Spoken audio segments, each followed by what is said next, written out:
মধ্যপ্রাচ্যের যুদ্ধের প্রভাব এবার মধ্যমগ্রামের সাজিরহাটে আচার্য প্রফুল্লচন্দ্র কলেজের উল্টো দিকের একটি গ্যাস পাম্পে অটোতে গ্যাস ভরাতে দীর্ঘ লাইন। রাত থেকে লাইনে দাঁড়িয়ে আছেন বহু অটো চালক, কেউ আবার সেই ভোর থেকেই অপেক্ষা করছেন। গ্যাস না মেলায় চরম সমস্যায় পড়েছেন অটো চালকরা। দুদিন ধরেই গ্যাসের সংকটে বিপাকে তারা, পাশাপাশি রুজি রুটিতেও পড়েছে টান। মধ্যপ্রাচ্যের যুদ্ধের প্রভাব। আমি এই মুহূর্তে দাঁড়িয়ে রয়েছি সাজিরহাটের একটি পাম্পে। এই পাম্পে কিন্তু একেবারে যে যে অটোগুলি রয়েছে, সেই অটো গ্যাস সিলিন্ডারের যে লাইন, সেই লাইন কিন্তু প্রায় 2 কিলোমিটার ছাড়িয়েছে। ঘন্টার পর ঘন্টা দাঁড়িয়ে রয়েছে যে সমস্ত অটো চালকরা। লাইন গ্যাস ভরার যে লাইন, সেই লাইন কিন্তু দীর্ঘ থেকে দীর্ঘতর। আমি আমার সহকর্মীকে একটু দেখাতে বলবো যে লাইন ঠিক কতটা। একেবারে এখান থেকে আমি দাঁড়িয়ে রয়েছি সাজিরহাটের একদম যে আচার্য প্রফুল্লচন্দ্র কলেজ, তার উল্টো দিকের একটি পাম্পে। এখান থেকে প্রায় কিন্তু 2 কিলোমিটার দূর পর্যন্ত এই যে অটো, তারা কিন্তু গ্যাস রিফিলিং এর জন্য একেবারে লাইন দিয়ে দাঁড়িয়ে রয়েছে। এবং কেউ কেউ কিন্তু তারা বলছে তারা বাড়ির রুজি রুটি একদম বন্ধ হয়ে গিয়েছে।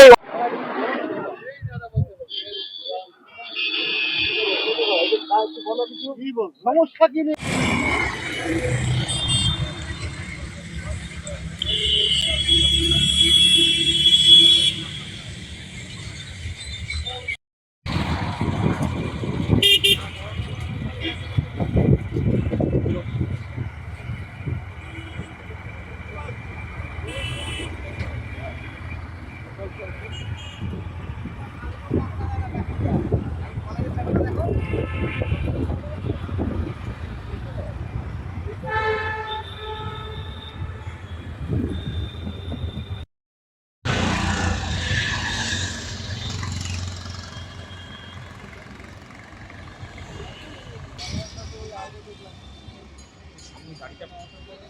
পাম্পে 13 ঘন্টা লাইন, প্রতিদিন দাঁড়িয়ে থেকে গাড়ি গ্যাস পায়নি, সে বাড়ি লাস্টে ফিরে যেতে হয়েছে। এবার দেখুন গাড়ি পুরো ড্রাইভ করে আসতে পারি না, কোথায় গাড়ি দাঁড়িয়ে যাবে কোনো ঠিক নেই। তো এখন বলুন না, এখন আমাদের এইভাবে চলতে হচ্ছে, না নাহলে তো উপায় নেই। কদিন গাড়ি বাড়িতে বসিয়ে রাখবো?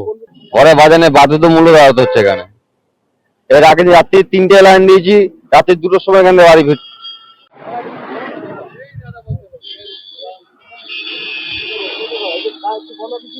সমস্যা কি নেই।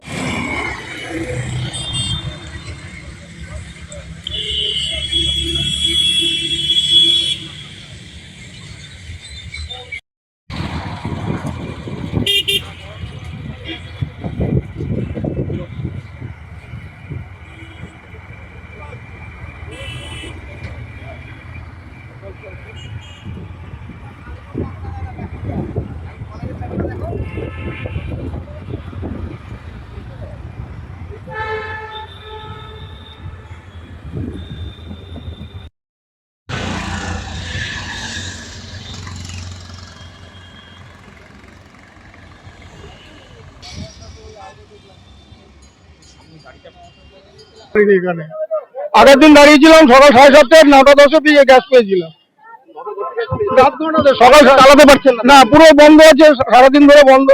না খেয়ে জান বা খাওয়া দাওয়া এখানে দাঁড়িয়ে আছি। পিটবে যে হরমুজ প্রণালী রয়েছে, সেখান থেকে কিন্তু একের পর এক গ্যাসগুলো জাহাজ কিন্তু সেগুলো আসা শুরু করেছে। কিন্তু এই যে পশ্চিমবঙ্গের এই যে আচার্য প্রফুল্লচন্দ্র কলেজ, তার উল্টো দিকে যে পাম্প, সেই পাম্পের কিন্তু এই দৃশ্য। প্রায় 2 কিলোমিটার দীর্ঘ লাইন, কখন তারা গ্যাস পাবেন এবং প্রায় রুজির সমস্যায় পড়েছেন তারা। মধ্যমগ্রাম থেকে ক্যামেরায় রাজু দাস ও জয় ঘোষের সাথে দীপ সেন, সময় কলকাতা।